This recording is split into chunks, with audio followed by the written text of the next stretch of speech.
Hello दोस्तों, आज के वीडियो के अंदर हम लोग इफ़ एंड और इन तीनों ही फार्मूला के बारे में समझेंगे। और ये जो तीनों फार्मूला है उसको हम अपने एक मार्कशीट के अकॉर्डिंग समझेंगे कि एक स्टूडेंट की मार्कशीट के अकॉर्डिंग हम लोग इस तीनों ही फार्मूला को किस तरीके से यूज़ कर सकते हैं। इससे पहले हमने आपको एक और टॉपिक करवाया था जिसका नाम था इंसेंटिव। अब इंसेंटिव क्या होता है? बोनस। अब बोनस जो था हमारा उसको भी हमने इफ़ एंड और की कंडीशन के हिसाब से दिया था कि जो इंसेंटिव है वो इन तीनों ही फार्मूला के हिसाब से किस किस तरीके से दिया जाएगा। सेम उसी तरीके से इफ़ एंड और जो है हमारा फार्मूला उसको हम मार्कशीट के अकॉर्डिंग किस तरीके से यूज़ कर सकते हैं, इस वीडियो के अंदर हम लोग ये समझेंगे। तो चलिए हम अपनी वीडियो को शुरू करते हैं। जैसे कि मैंने आपको इफ़ एंड और जो समझाया था वो किसके थ्रू समझाया था, एक ऑफिस के थ्रू समझाया था कि एक एम्प्लॉयज़ को जो इंसेंटिव दिया जाता है, बोनस दिया जाता है, वो तीनों ही फार्मूला से किस किस तरीके से हम उसको प्रोवाइड कर सकते हैं। लेकिन इस वीडियो के अंदर हम लोग स्टूडेंट के नंबर्स को उनको पास किस तरीके से करेंगे इन तीनों ही फार्मूला के अकॉर्डिंग वो समझेंगे। तो चलिए इस वीडियो को शुरू करते हैं। जैसा कि आप सभी को यहाँ पे दिखाई दे रहा है कि यहाँ पे स्टूडेंट की थोड़ी इमेजेस दिखाई दे रही है, एक स्कूल दिखाई दे रहा है और उनका एक यहाँ पे हमारा पूरा डेटा दे रखा है। ठीक है, अब यहाँ पे पहले से ही फॉर्मूला लग रखे हैं। एक बार हम तीनों ही फॉर्मूला को लगा के देखते हैं। चलिए पहले तो मैं यहाँ से इसको कॉपी कर लेती हूँ।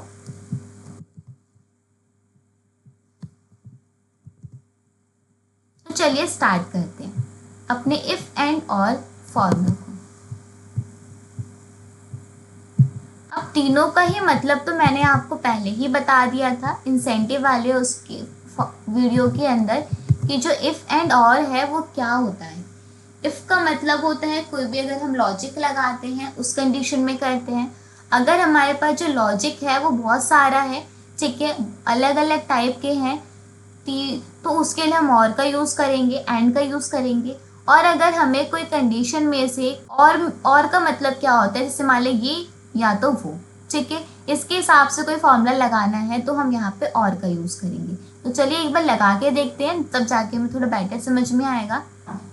सबसे पहला आता है हमारा इफ़। इफ़ का मतलब होता है यदि या फिर अगर। अगर हम यहाँ पे एक लॉजिक लगाना चाहते हैं कि इक्वल, यहाँ पे हमने लिखा इफ़, ब्रैकेट ओपन करेंगे। सबसे पहले यहाँ पे पूछा है हमारा लॉजिकल टेक्स्ट कि जो आप लॉजिक है वो किस पे लगाना चाहते हैं। हमने यहाँ पे जो लॉजिक है वो लगाया है एवरेज के ऊपर। हमने बोला कि जो एवरेज है वो अगर ग्रेटर देन है, बराबर है 33 के, तब जाके वो स्टूडेंट क्या हो जाएगा, पास होगा। तो यहाँ पे हमारा एक लॉजिक हो गया। अदरवाइज वो स्टूडेंट क्या हो जाएगा, यहाँ पे फेल हो जाएगा। जैसे हम यहाँ पे एंटर करेंगे तो आप देख सकते हैं कि जो स्टूडेंट है वो पास हो चुका है। क्यों पास हुआ है? क्योंकि जो एवरेज है उसकी वो कितनी है, 52% है। तो ये तो हमारा हो गया था इफ़ का कंडीशन कि हम इस तरीके से इसको पास कर सकते हैं। अब जो ये इफ़ है इसको आप और भी तरीके से लगा सकते हैं। जैसे कि मैंने यहाँ पे लगाया इफ़ जो हमारी एवरेज है अगर वो 33 से ज़्यादा है। मान लीजिए यहाँ पे मैंने एक लॉजिक लगाया होता, इसको मैं हटा देती हूँ। मैंने यहाँ लगाया होता इफ़, ब्रैकेट ओपन, जो हमारी एवरेज है अगर वो लेस देन है किसके, 33 के। इस बार हम लोग क्या लिखेंगे, पास लिखेंगे या फिर फेल लिखेंगे? तो इस बार हम लोग लिखेंगे यहाँ पे फेल, क्योंकि हमारा लॉजिक के हिसाब से सबसे पहले क्या आना चाहिए, फेल आना चाहिए। क्योंकि हमने यहाँ पे ये लॉजिक दिया है कि जो उसकी एवरेज है अगर वो 33 से कम की है, अगर 33 से कम की होगी तो वो स्टूडेंट तो फेल ही होगा। तो सबसे पहले हमने फेल लिखा ट्रू वाले ऑप्शन में, फिर हम यहाँ लिखेंगे पास। तो इन्वर्टेड कॉमा में फिर हम लिखेंगे यहाँ पे पास, ब्रैकेट क्लोज एंड एंटर। तो देखिए फिर भी वो स्टूडेंट क्या हो रहा है यहाँ पे, पास, क्योंकि उसकी जो एवरेज है वो कितनी आई है, 52% आई है। उसी तरीके से हम लोग यहाँ पे समझते हैं कि जो एंड है वो किस तरीके से यूज़ किया जाएगा। एंड जो है, मान लीजिए इसने यहाँ पे एक लॉजिक लगाया, एंड की जो कंडीशन है वो किसके हिसाब से है, स्टूडेंट की जो सब्जेक्ट के नंबर है उनके बेस पे दे रखी है। ठीक है, हमने यहाँ पे एक लॉजिक लगाया इफ। अब एंड का फॉर्मूला है तो यहाँ पे हम लिखेंगे एंड, ब्रैकेट ओपन करेंगे। लॉजिकल टेक्स्ट आपको यहाँ पे क्या देना पड़ेगा, जितने भी आपके स्टूडेंट के जो नंबर हैं सब्जेक्ट नंबर, आप उसको सेलेक्ट करेंगे। सबसे पहले मैंने हिंदी को यहाँ पे सिलेक्ट किया, ग्रेटर देन इक्वल यहाँ पे मैंने दे दिया 33। सेम उसी तरीके से दोबारा से हम इंग्लिश को सिलेक्ट करेंगे। अब फिर मैंने यहाँ पे ग्रेटर देन इक्वल दिया 33। देन उसके बाद फिर हम साइंस वाले सब्जेक्ट को रेंज को सिलेक्ट करेंगे, फिर 33। ये हमारा हो गया सेकंड कंडीशन। अब हमें ये भी बताना पड़ेगा पहले वो पास होगा या फेल होगा। अगर वो इतना नंबर लेकर आ रहा है तब वो स्टूडेंट क्या होना चाहिए, पास होना चाहिए। अदरवाइज वो स्टूडेंट क्या हो जाए, फेल हो जाए। जैसे ही मैं एंटर करूंगी तो देख सकते हैं कि वो स्टूडेंट क्या हो गया, यहाँ पे पास हो चुका है। क्यों, क्योंकि उन तीनों ही सब्जेक्ट के अंदर उसके 33 से ज़्यादा नंबर आ रहे हैं।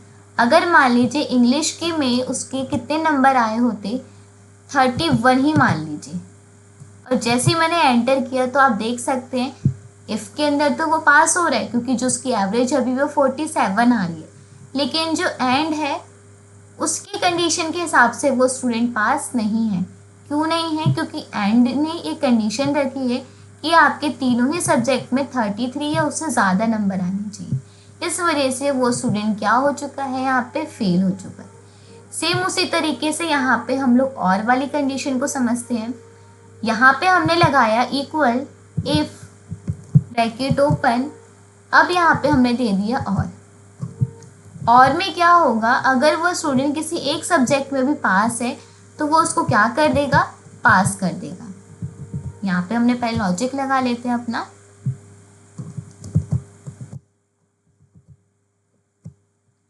फिर हम साइंस वाले रेंज को सिलेक्ट करेंगे, यहाँ पे हमने कर दिया ब्रैकेट क्लोज। अब हमने यहाँ पे लिख दिया पास, फिर हमने यहाँ लिख दिया फेल। तो आपको ये पूरा लॉजिक समझ में आया होगा। जैसे आप यहाँ पे एंटर करेंगे तो देख सकते हैं कि वो स्टूडेंट क्या हो चुका है, पास हो चुका है। क्यों, क्योंकि यहाँ पे उसने ये कंडीशन रखी है और नहीं कि जितने भी आपके सब्जेक्ट हैं, पास तो वो करेगा सब्जेक्ट के ही बेस पे, लेकिन आपके ज़रूरी नहीं है कि सारे सब्जेक्ट में 33% आए, नंबर आए। आप अगर किसी एक सब्जेक्ट में भी 33 लाते हैं या उससे ज़्यादा लाते हैं तब वो उसको पास कर देगा, भले ही आप 2 सब्जेक्ट में फेल भी हो रहे हो। ठीक है, तो हमारे 3 लॉजिक थे जिसके हिसाब से हमने अपने स्टूडेंट को यहाँ पे पास किया है। तो आप भी यहाँ पे किसी भी लॉजिक के हिसाब से स्टूडेंट को पास कर सकते हैं। और इफ़ एंड और का यूज़ आप किसी भी लॉजिक पे कर सकते हैं। तो इस वीडियो के अंदर हमने यही समझा कि इफ़ एंड और का यूज़ किस किस बेस पे किया जाता है। मैंने आपको 2 एग्जाम्पल समझा दिए।